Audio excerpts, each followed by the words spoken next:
د الانعام سوره چې په مکې معظمې کې را نازله شوې ده د قرآن عظیم الشان شپږمه مبارکه سوره ده 115 آیاتونه لري تلاوت او پښتو ترجمه یې تاسې له 40 آیت څخه اورئ قل أرأيتكم إن أتاكم عذاب الله أو أتتكم الساعة أغير الله تدعون إن كنتم صادقين دوی ته ووایه لږ شان غور وکړئ راوښئ که کله پر تاسې باندې د الله له لوري کوم لوی غم راځي یا وروستی ساعت را رسیږي نو آیا په هغه وخت کې تاسې له الله نه پرته کوم بل څوک بلئ وایئ که رښتیني یاست بل إياه تدعون فيكشف ما تدعون إليه إن شاء وتنسون ما تشركون په هغه وخت کې تاسې همدا الله بلئ بیا که د هغه خوښه شي نو د هغه غم یعنی مصیبت راوستل پر تاسې ځنډوي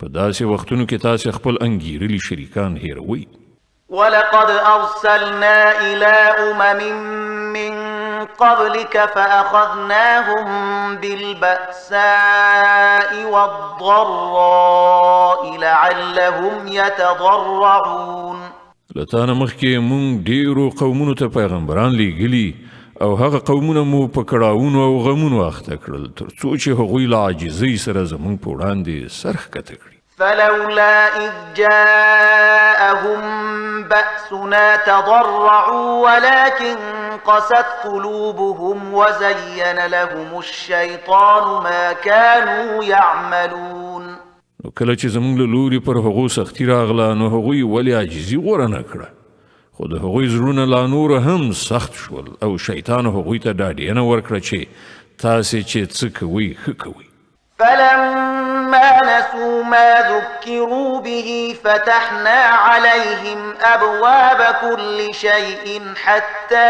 إذا فرحوا بما أوتوا أخذناهم بغتة فإذا هم مبلسون بیا کله چې هغوی هغه نصیحت هیر کړل چې ورته شوی وو نو موږ د هر ډول سوکالۍ دروازې د هغو لپاره پرانیستي تر دې پورې چې کله هغوی په هغو نعمتونو کې چې وربخل شوي وو ښه ډوب شول نو موږ په ناڅاپي ډول له هغوی ونیول او په دې وخت کې د هغو دا حالت چې له هرې ښېګڼې څخه ناامید وو فقطع دابر القوم الذين ظلموا والحمد لله رب العالمين په دې توګه د هغو خلکو سټه ویستل شوه یعنې بیخي پرې شو چې هغوی ظلم کړی او ثنا ستاینه ده د الله رب العالمین لپاره قل أرأيتم إن أخذ الله سمعكم وأبصاركم وختم على قلوبكم من إله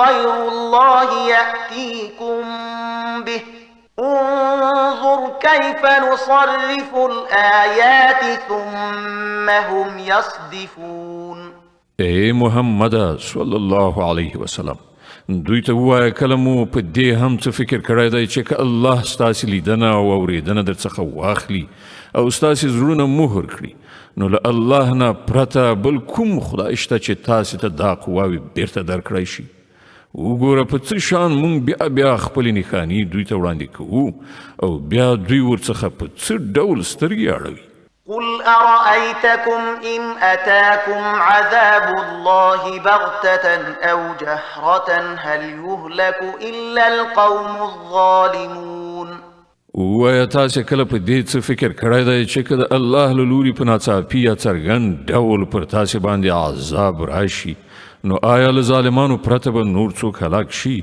وما نرسل المرسلين إلا مبشرين ومنذرين فمن آمن وأصلح فلا خوف عليهم ولا هم يحزنون مونږ چې کوم پیغمبران لیږو د همدې لپاره لیږو چې هغوی نیکانو ته زیری ورکوونکي او د بد عمله خلکو ویرونکي اوسي نو چې کوم کسان د هغوی خبره ومني او خپله کړنچاره سمه کړي د هغوی لپاره هیڅ ویره او خفګان نشته والذين كذبوا بآياتنا يمسهم العذاب بما كانوا يفسقون او کوم خلک چې زموږ آیاتونه دروغ وګڼي هغوی ته به د خپلو سرغړونو په مجازات کې عذاب ورسي. قل لا أقول لكم عندي خزائن الله ولا أعلم الغيب ولا أقول لكم إني ملك إن أتبع إلا ما يوحى إلي قل هل يستوي الأعمى والبصير أفلا تتفكرون. اے محمد صلی الله علیه وسلم، دوی ته ووایه زه تاسې ته دا نه وایم چې له ما سره د الله خزانې دي، نه زه د غیب علم لرم او نه دا وایم چې زه په رښتیا یم. زه خو یوازې د هغې وحي پیروي کوم چې ما ته را استوله کیږي. بیا له دوی نه پوښتنه وکړه آیا ړانده او سترګور دواړه برابرېدی شي؟ آیا تاسې فکر نه کوئ؟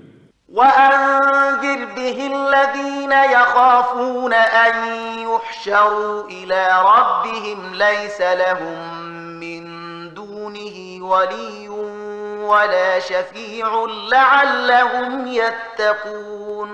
او اے محمد صلی الله علیه وسلم، ته د دې وحی د علم په وسیله هغو خلکو ته نصیحت وکړه چې له دې خبرې څخه ویریږي چې د خپل رب حضور ته به یو وخت په داسې حال کې وړاندې کړی شي چې له هغه پرته به هلته کوم داسې وسوال واکمن نه وي چې د هغوی ملاتړ مرستندوی وي یا د هغوی سپارښت وکړي. ښایي چې له دې نصیحت څخه په پند اخیستلو هغوی د خدای د ویرې کړنلاره غوره کړي. ولا تطرد الذين يدعون ربهم بالغداة والعشي يريدون وجهه ما عليك من حسابهم من شيء وما من حسابك عليهم من شيء ما عليك من حسابهم من شيء وما من حسابك عليهم من شيء فتطردهم فتكون من الظالمين. او کوم خلک چې شپه او ورځ رب ته لاس په دعا دي او د هغه خوښي غواړي هغوی له خپله ځانه لرې مه شړه. د هغوی له حساب نه د هیڅ شي پیټی پر تا نشته او ستا له حساب نه د هیڅ شي پیټی پر هغو نشته. د دې له پاسه هم که ته هغوی لرې وشړې نو په ظالمانو کې به وشمېرل شي. وكذلك فتنا بعضهم ببعض ليقولوا أهؤلاء من الله عليهم من بيننا أليس الله بأعلم بالشاكرين. په اصل کې مونږ په دې توګه له دې خلکو څخه ځینې د ځینو نورو په وسیله په ازمایښت کې اچولي دي تر څو هغوی دوی وګوري ووایي آیا دغه دي هغه خلک چې پر دوی باندې زمونږ په منځ کې د الله لورینه او مهرباني شوې ده؟ هو آیا خدای خپل شکر ایستونکي بندگان له دوی نه ډېر ښه نه پیژني؟ وإذا جاءك الذين يؤمنون بآياتنا فقل سلام عليكم كتب ربكم على نفسه الرحمة أنه من عمل منكم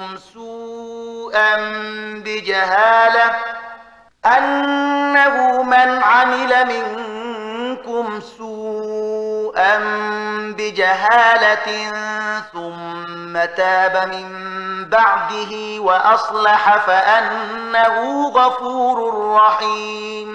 کله چې تا ته هغه خلک راشي چې زمونږ پر آیاتونو ایمان راوړي نو هغوی ته ووایه سلام پر تاسې. ستاسې رب د رحم او مهربانۍ کړنچاره پر خپل ځان باندې لازمه کړې ده. دا د هغه رحم او مهرباني ده چې کله تاسې نه څوک په ناپوهۍ سره د کومې بدۍ مرتکب شوی وي بیا له هغه وروسته توبه وباسي او خپله رویه اصلاح کړي نو هغه ورته بښنه کوي او له نرمۍ څخه کار اخلي. وكذلك نفصل الآيات ولتستبين سبيل المجرمين. او په دې ډول مونږ خپلې نښانې په ډاګه څرګنده وړاندې کوو تر څو چې د مجرمانو لاره بیخي ښکاره شي. قل إني نهيت أن أعبد الذين تدعون من دون الله قل لا أتبع أهواءكم قد ضللت إذا وما أنا من المهتدين. اے محمد صلی الله علیه وسلم، دوی ته ووایه چې تاسې چې له الله نه پرته نور بلئ د هغو له بندګۍ کولو نه زه منع کړی شوی یم. ووایه زه به ستاسې د نفسي غوښتنو پیروي ونه کړم. که ما داسې وکړل نو ګمراه شوم او د سمې لارې موندونکو څخه نه شوم. قل إني على بينة من ربي وكذبتم به ما عندي ما تستعجلون به إن الحكم إلا لله يقص الحق وهو خير الفاصلين. ووایه زه د خپل رب له لوري څخه پر یو روښانه دلیل ولاړ یم او تاسې هغه دروغ ګڼلی دی. اوس زما په واک کې هغه څه نشته چې د هغو لپاره تاسې تلوار نیولی یاست. د فیصلې ټول واک د الله دی. همغه حق بیانوي او همغه ډیر ښه فیصله کوونکی دی. قل لو أن عندي ما تستعجلون به لقضي الأمر بيني وبينكم والله أعلم بالظالمين. وایه که چیرته هغه شی زما په واک کې وای چې تاسې په تلوار سره د هغه غوښتنه کوئ نو زما او ستاسې ترمنځ به د وخته فیصله شوې وه. خو الله ډیر ښه پوهیږي چې له ظالمانو سره څه معامله کول غواړي. وعنده مفاتح الغيب لا يعلمها إلا هو ويعلم ما في البر والبحر وما تسقط من ورقة إلا يعلمها ولا حبة في ظلمات الأرض ولا رطب ولا يابس إلا في كتاب مبين. له همغه سره د غیبو کلیګانې دي چې له هغه نه پرته بل څوک پرې نه پوهیږي. په وچه اوبو کې چې هر څه دي له ټولو څخه هغه خبر دی. له ونې څخه کومه راولیدونکې پاڼه داسې نشته چې هغه پرې عالم نه وي. د ځمکې په ترږمۍ پردو کې کومه دانه داسې نشته چې هغه ورڅخه باخبره نه وي. وچ او لامده ټول په یو روښانه کتاب کې لیکل شوي دي. وهو الذي يتوفاكم بالليل ويعلم ما جرحتم بالنهار ثم يبعثكم فيه ليقضى أجل مسمى ثم إليه مرجعكم ثم ينبئكم بما كنتم تعملون. ما غدای چې د شپې ستاسې ساګانې اخلي او د ورځې چې څه کوئ پر هغو پوهیږي. بیا په بله ورځ هغه تاسې د همدې ژوند ژواک په نړۍ کې راپاڅوي تر څو چې د ژوند ټاکلې موده سرته ورسیږي. په پای کې د همغه لوري ته ستاسې ورګرځېدل دي. بیا به هغه تاسې ته وښیي چې تاسې څه کوئ. وهو القاهر فوق عباده ويرسل عليكم حفظة حتى إذا جاء أحدكم الموت توفته رسلنا وهم لا يفرطون. پر خپلو بندگانو هغه بشپړ وس واک لري او پر تاسې څارونکي ټاکي لیږي تر دې پورې چې کله له تاسې څخه د کوم یو د مرګ نیټه رارسیږي نو د هغه لیږل شوي پرښتې د هغه ساه اخلي او د خپلې فریضې په سرته رسولو کې یو بڅری لنډون نه کوي. ثم ردوا إلى الله مولاهم الحق ألا له الحكم وهو أسرع الحاسبين. بیا ټول د الله د خپل حقیقي بادار په لوري بیرته راوستل کیږي. خبردار اوسئ د فیصلې ټولې واکمنۍ د همغه په لاس کې دي او هغه په حساب اخیستو کې ډیر چټک دی. قل من ينجيكم من ظلمات البر والبحر تدعونه تضرعا وخفية لئن أنجانا من هذه لنكونن من الشاكرين. ای محمد صلی الله علیه وسلم له دوی نه پوښتنه وکړه د بیدیا او سمندر په تیارو کې څوک تاسې له خطرونو څخه ژغوري؟ څوک دی چې له هغه څخه تاسې د کړاو په وخت کې په زاریو او په پټه پټه دعاوې غواړئ؟ چاته وایي چې که تا له دې بلا څخه موږ وژغورلو نو موږ به ارومرو شکر ویستونکي اوسو. قل الله ينجيكم منها ومن كل كرب ثم أنتم تشركون.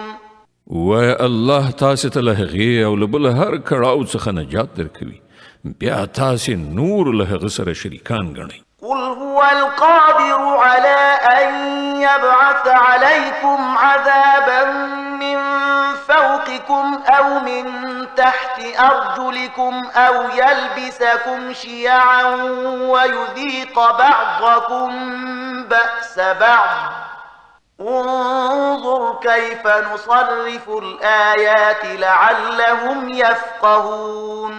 ویا هغه په دې قادر دی چې پر تاسې کوم عذاب له پاسه نازل کړي یا ستاسې تر قدمونو لاندې نه یې راپورته کړي یا تاسې په ډلو وویشي په یوې ډلې باندې د بلې ډلې د زور خوند وڅکي.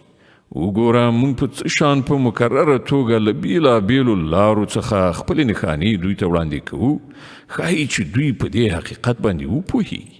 وكذب به قومك وهو الحق قل لست عليكم بوكيل. ستا قوم له هغه څخه انکار کوي حال دا دی چې هغه حقیقت دی. دوی ته ووایه چې زه پر تاسې باندې د محافظ په حیث نه یم مقرر شوی.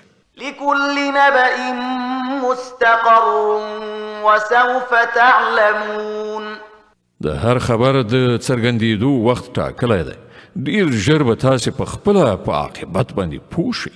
وإذا رأيت الذين يخوضون في آياتنا فأعرض عنهم حتى يخوضوا في حديث غيره وإما ينسينك الشيطان فلا تقعد بعد الذكرى مع القوم الظالمين. او اے محمد صلی الله علیه وسلم کله چې ته وګورې چې خلک زمونږ په آیاتونو کې نکتې لټوي یعنې اهانت کوي نو د هغو له څنګ نه پاڅېږه تر دې پورې چې هغوی دا بحثونه پرېږدي په نورو خبرو پیل وکړي. او که کله شیطان تا په هیره کې واچوي نو چې څه وخت دا خطا احساس کړي له هغه وروسته بیا د دې ظالمانو څنګ ته مه کښېنه. وما على الذين يتقون من حسابهم من شيء ولكن ذكرى لعلهم يتقون. د هغوی له حساب څخه د هیڅ کوم شي مسؤلیت پر پرهیزګارانو باندې نشته. البته نصیحت کول فریضه ده ښایي چې هغوی له غلطې لارې راواوړي. وذر الذين اتخذوا دينهم لعبا ولهوا وغرتهم الحياة الدنيا وذكر به أن تبسل نفس بما كسبت ليس لها من دون الله ولي ولا شفيع وإن تعدل كل عدل لا يؤخذ منها أولئك الذين أبسلوا بما كسبوا لهم شراب من حميم وعذاب أليم بما كانوا يكفرون. هغه خلک پرېږده چې هغوی خپل دین لوبه او ننداره جوړه کړې ده او د دنیا ژوندانه غولولي دي. هو خو د دې قرآن په اورولو نصیحت کوونکی او پند ورکوونکی اوسه چې چیرته کوم څوک د خپلو کړو وړو په ګناه کې اخته نشي او اخته هم په داسې حال کې وي چې له الله نه د هغه د ژغورلو لپاره کوم ملاتړ او مرستندوی او سپارښتکوونکی نه وي.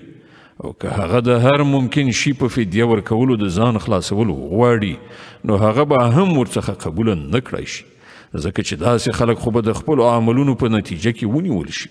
هغو ته به له حق څخه د خپل انکار په مجازات کې د څښلو خوټېدلې یعنی جوش اوبه او دردناک عذاب ورکړل شي. قل أندعو من دون الله ما لا ينفعنا ولا يضرنا ونرد على أعقابنا بعد إذ هدانا الله كالذي استهوته الشياطين في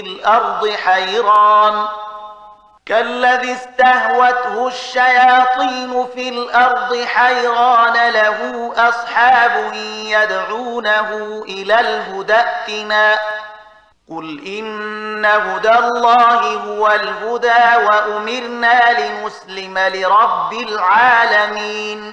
اے محمد صلی الله علیه وسلم له دوی نه پوښتنه وکړه آیا موږ له الله نه پرته هغه وبلو چې نه موږ ته ګټه رسولی شي نه زیان او کله چې الله مونږ ته سمه لاره راښودلې ده نو آیا مونږ اوس په خپلو پوندو شاته وڅرخیږو؟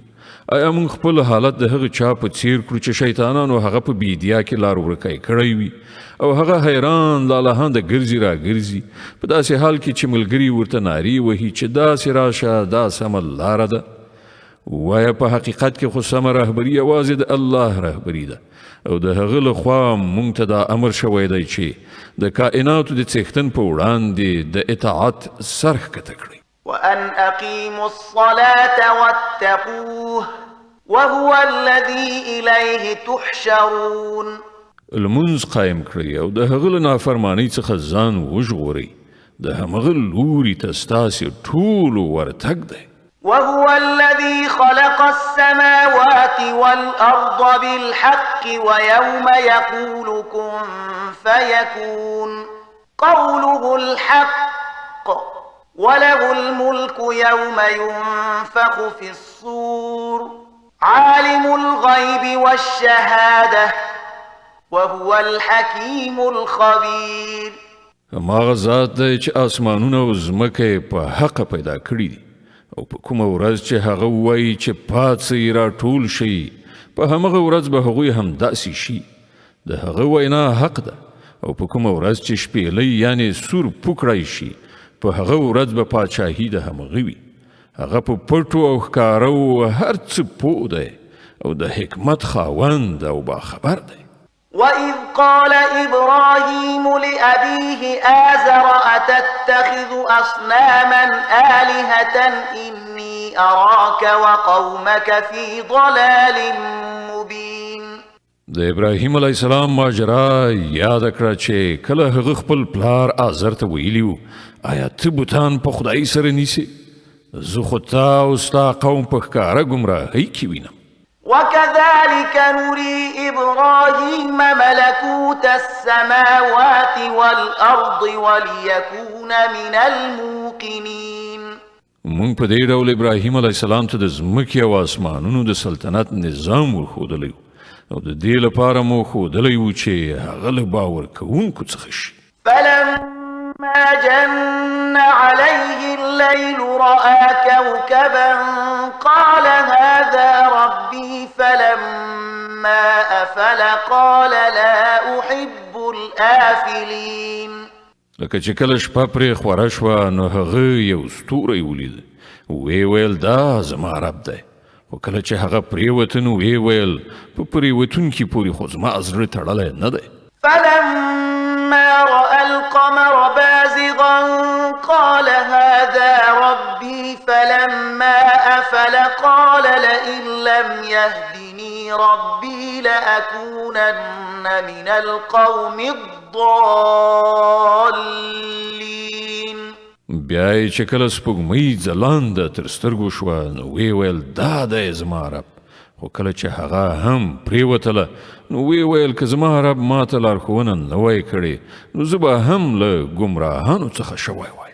فلما رأى الشمس بازغة قال هذا ربي هذا أكبر فلما أفلت قال يا قوم إني بريء مما تشركون.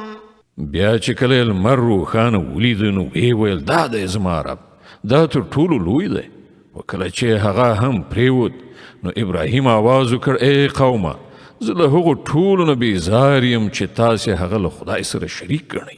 إني وجهت وجهي للذي فطر السماوات والأرض حنيفا وما أنا من المشركين.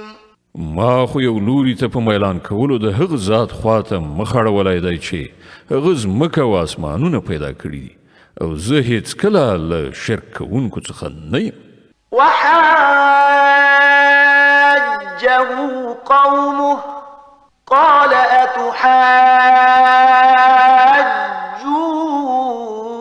أتحاجوني في الله وقد هدان ولا أخاف ما تشركون به إلا أن يشاء ربي شيئا وسع ربي كل شيء علما افلا تتذكرون. د هغه قوم له هغه سره په جګړه لاس پورې کړ نو هغه قوم ته وویل آیا تاسو د الله په کار کې له ما سره جنګیږئ په داسې حال کې چې هغه ماته سمه لاره راښودلې ده او زه ستاسې له انګېرلو شریکانو څخه نه ویرېږم. هو که زما د رب څه خوښه وي نو هغه ارومرو کېدی شي. زما د رب علم پر هر څه باندې خور شوی دی. نو آیا تاسې فکرمند کېږئ نه؟ یعنې پند نه اخلئ؟ وكيف أخاف ما أشركتم ولا تخافون أنكم أشركتم بالله ما لم ينزل به عليكم سلطانا فأي الفريقين أحق بالأمن إن كنتم تعلمون. او زه ستاسې له انګېرلو خدایانو څخه ولې ویرېږم چې کله تاسې له الله سره په خدایي کې د هغو شیانو په شریکولو نه ویرېږئ چې د هغو لپاره پر تاسې باندې کوم سند نه دی نازل کړی شوی. له موږ دواړو ډلو نه کومه یوه زیاته د نه ویرېدو او ډاډیېنې وړه ده؟ راوښیئ که تاسې څه علم لرئ. الذين آمنوا ولم يلبسوا إيمانهم بظلم أولئك لهم الأمن وهم مهتدون. په حقیقت کې خو امنیت د همغو کسانو لپاره دی او پر سمه لاره برابر همغه کسان دي چې ایمان یې راوړی او خپل ایمان یې په ظلم نه دی ملوث کړی. وتلك حجتنا آتيناها إبراهيم على قومه نرفع درجات من نشاء إن ربك حكيم عليم. دا زمونږ هغه حجت چې مونږ ابراهیم علیه السلام ته د هغه د قوم په مقابل کې ورکړ. مونږ چې چاته وغواړو لوړې درجې ور په برخه کوو. حق دا دی چې ستا رب ډیر د حکمت خاوند او د علم څښتن دی. ووهبنا له إسحاق ويعقوب كلا هدينا ونوحا هدينا من قبل ومن ذريته داود وسليمان وأيوب ويوسف وموسى وهارون وكذلك نجزي المحسنين. او مونږ ابراهیم علیه السلام ته اسحاق علیه السلام او یعقوب علیه السلام غوندې زوجات ورکړ او هر یو ته مو سمه لار وښودله همغه سمه لار چې له دې نه مخکې مو نوح علیه السلام ته ورښودلې وه او د همغه له اولادې نه مونږ داود علیه السلام سلیمان علیه السلام ایوب علیه السلام یوسف علیه السلام موسی علیه السلام او هارون علیه السلام ته هدایت ورکړ. په دې توګه مونږ نیکو کارانو ته د هغوی د نیکۍ مکافات ورکوو. وزكريا ويحيى وعيسى وإلياس كل من الصالحين. د همغه اولادې څخه مو زکریا علیه السلام یحیی علیه السلام عیسی علیه السلام او الیاس علیه السلام ته لارښوونه وکړه. هغوی ټول نیکان. وإسماعيل واليسع ويونس ولوطا وكلا فضلنا على العالمين. د همغه له کورنۍ څخه مو اسماعیل علیه السلام یسع علیه السلام یونس علیه السلام او لوط علیه السلام ته لاره وښوده. له دوی نه هر یو ته مونږ پر ټولو نړیوالو لوړتیا وروبخله. ومن آبائهم وذرياتهم وإخوانهم واجتبيناهم وهديناهم إلى صراط مستقيم. دغه راز د هغو له پلرونو نیکونو د هغو له اولادې او د هغوی له ورونو څخه زیاترو باندې مونږ پیرزوینه وکړه. هغوی مو د خپل خدمت لپاره غوره کړل او هغوی ته مو د سمې لارې ښوونه وکړه.